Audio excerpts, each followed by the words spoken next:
भी उठवाते हैं, ठा के हम भी उठवाते हैं। आप ग्लैमर के लोग हैं, आप अमिताभ बच्चन की परंपरा के लोग हैं, हम हरिवंश राय बच्चन की परंपरा के लोग हैं। हमारी मौलिक और नैतिक जिम्मेदारियां हैं। मेरी बातों से लोग हंस जाएं, ये मेरी खुशनसीबी है, लेकिन लोगों को हंसाने के लिए मैं वर्थ की बातें करूं, ये मेरी बदनसीबी है। इसलिए, और मैंने कहा ग्लैमर की दुनिया, आपकी दुनिया ये तो इतनी नकली है कि थोड़ा यश और पैसा मिलने की संभावना हो तो बाप और बेटे एक ही लुगाई के साथ कजरारे कजरारे गाने लगते हैं। सारा मीडिया 300 विदूषकों के चारों ओर घूम रहा है। 200 चेहरे फिल्मों से और खेलों से, 100 चेहरे राजनीति से। इन 300 लोगों में से 150 बदलते रहते हैं और हिंदुस्तान के 200 चैनल चलते रहते हैं। बंटी और बबली यशराज चोपड़ा की फिल्मों में नहीं मिलते।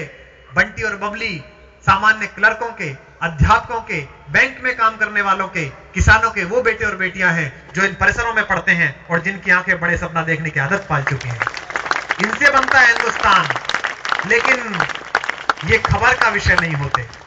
और ये षड्यंत्र कहीं गहरा हमारे खिलाफ इसलिए भी है, जिस दिन धोनी जी विजय जुलूस लेकर आए थे 2020 जीतकर, मीडिया के मित्रों ने मुझे कवर करना कम बंद किया हुआ है। मुझे कम कवर किया जाता है टीवी के कार्यक्रमों में।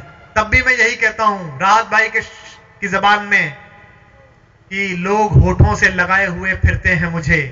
मैं नहीं आया था फिर भी आपको कोई दीवाना कहता है याद था। और मुझे बल देना कि लोग होठों से लगाए हुए फिरते हैं मुझे। मेरी शोहरत किसी अखबार की मोहताज नहीं। मुझे बनाया तो आपने बनाया, अखबार ने नहीं बनाया। तब कहता हूं धोनी जी के छक्के को महिमा मंडित कीजिए। देश में यही खबर है, 3 पत्नियां छोड़ चुका एक आदमी और 4 प्रेमी बदल चुकी एक लड़की।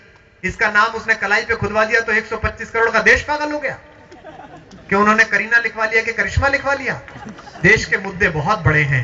दिल्ली, मुंबई, कलकत्ता का नाम हिंदुस्तान नहीं है दोस्त। सड़क से नीचे उतरकर 5 किलोमीटर देखो, हिंदुस्तान आज भी वहीं खड़ा हुआ है जहां 62 साल पहले बूढ़ा फकीर गांधी छोड़कर गया और वो आपकी प्रतीक्षा थी। केवल 2 चीज पहुंचाई है आपने सुदूर जंगलों तक। मैं वाइडली और वाइडली ट्रेवल्ड आदमी हूं। बहुत गांव जंगल तक गया हूं इस मुल्क के, हर जगह गया हूं कविता पढ़ने के लिए। केवल 2 चीज पहुंचाई है आपने डायरेक्टर साहब, एक जर्दा के गुटके पैकेट और एक पानी की बोतल, बिस्लरी। और अगर आप समझते हैं कि बिस्लरी आपने वहां तक पहुंचाकर प्रगति कर ली तो महोदय ये प्रगति नहीं है, ये आपकी सभ्यता और विकास के कान पर झापड़ है कि 62 साल में इस मुल्क के लोगों को आप साफ पानी नहीं पिला सकते। और तब आप सोचते हैं कि हम आपके समर्थन में बातें करेंगे। धोनी के छक्कों को महिमा मंडित कीजिए, लेकिन उन्हें दिखाइए मत। 1 लाख रुपए दीजिए उसे, पर हमें मत बताइए, क्योंकि जब आप हवा में बल्ला घुमाने पर 1 लाख रुपए देते हैं तो वो श्रमिक अपमानित होता है जो सुबह से शाम तक गड्ढा खोलकर केवल 100 रुपए कमा पाता है। आप उसकी बेइज्जती करना चाहते हैं। और लानत भेजिए आपको। हो सकता है कि मैं चलते चलते आपको गंभीर बात कह रहा हूं, लेकिन मेरी जिम्मेदारी है। मैं दुनिया में पहले आया तो मेरी सोच पहले, इसलिए मैं आपसे बांटना चाहता हूं। इस कवि सम्मेलन का मेरे आने का मतलब केवल ये नहीं है जैसे पिछले सालों में यहां लोग आए होंगे, नाच गाकर कूद कर चले गए। ऐसा कुछ नहीं है। जिम्मेदारी हमारी ज्यादा है। धोनी जी का जिस दिन विजय जुलूस निकला था, लानत भेजिए उस मीडिया पर, हिंदुस्तान के टेली मीडिया और पत्रकारों पर। उनसे सवाल पूछिए आप अपने नेट के थ्रू, अपने ब्लॉग्स के थ्रू। उन्होंने कहा कि आज के देश के सबसे बड़े नायक धोनी जी हैं और पूरे 5 घंटे तक बंबई का ट्रैफिक बंद रहा। धोनी को उस दिन का विजय नायक बताने वाला मीडिया क्रिकेट के पैसे और उनके उलझे बालों की चमक में इतना खो गया कि भूल गया कि आज का दिन धोनी का नहीं, हिंदुस्तान के 1000 साल के इतिहास के सबसे बड़े बेटे का 100वां जन्मदिन है। और शायद घृणा से इस बार तालियां आपकी उठे जो मीडिया धोनी के छक्कों की चमक में शहीद आजम भगत सिंह का 100वां जन्मदिन भूल जाए। उससे कोई तो सम्मान करने की कोशिश करे। लेकिन लोगों को लगता है कि ये बातें बोलनी नहीं चाहिए। मेरा ट्रांसफॉर्मेशन का दौर है। मैंने बहुत सारा रोमांटिसिज्म पढ़ा है, अब भी पढ़ रहा हूं, लेकिन मुझे लगता है कि मेरी जिम्मेदारी है कि मैं आप तक ये बात पहुंचाऊं। आखिरी 4 पंक्तियां सुन लीजिए इस गीत की। बहुत मन के साथ आपने सुना, बेहद दुआएं आपको सुनेगा। और प्रोफेसर साहब तो मुझे जो जिन्होंने कार्यक्रम संयोजित किया, कोऑर्डिनेटर, वो IIT खड़गपुर के दिनों से सुनते हैं। डायरेक्टर साहब शायद पहली बार सुन रहे हैं, उन्होंने नेट से सुना। हमसे सर लोग पूछते हैं कि आपकी USP क्या है? आप तो बहुत कम पैसे में आ जाते हैं। और वो लोग आते हैं गाने वाले, आइडियल वाइडल वाले, वो 3-3, 4-4, 5-5 लाख रुपया लेते हैं। हम कहते हैं पैसे से कुछ नहीं होता। हमारी USP क्या है? एक छोटी बात से बताता हूं। इस देश में सम्मोहन का सबसे बड़ा नाम है अमिताभ बच्चन, जो आज भी 65 साल की 67 साल की उम्र में महानायक हैं, और शाहरुख खान उनका सिंहासन हिला भी नहीं पा रहे। इस देश में सौंदर्य का सबसे बड़ा नाम है उनकी पुत्रवधू ऐश्वर्य, जो जोधा अकबर में महावर लगे पैरों के साथ चली तो लगता था पूरी मुगल सल्तनत और कायनात इनके तलवों के तले सांस ले रही है।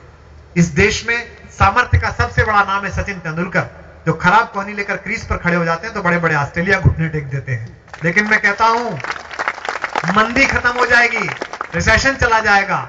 अगले किसी सालों में पैसा इकट्ठा करिए स्पॉन्सर से और तीनों को इस मंच पर लाकर खड़ा करिए, अकेले एक माइक के सहारे। तीनों के सम्मोहन, सौंदर्य और सामर्थ्य में समग्र रूप से इतनी शक्ति नहीं है कि इतने सारे लोगों को 2 घंटे रोकें। ये हिंदी कविता का चमत्कार है कि इतने लोग यहां पर बैठे हैं। हमारे पास कोई लाइट नहीं है, हमारे पास कोई म्यूजिक सपोर्ट नहीं है, केवल शब्द है, आप है और वो। अब पंक्तियां पढ़ता हूं, सुनेगा कि बस एक सदा ही सुने सदा बर्फीली मस्त हवाओं में। आपकी वाह गूंजे। बस एक सदा ही सुने सदा बर्फीली मस्त हवाओं में। बस एक दुआ ही उठे सदा जलते तपते सहराओं में। तिरंगे पर 2 लाइन सुनिएगा और आप सबकी दाद के साथ विदा करिएगा। बस एक सदा ही उठे सदा जलते तपते सहराओं में।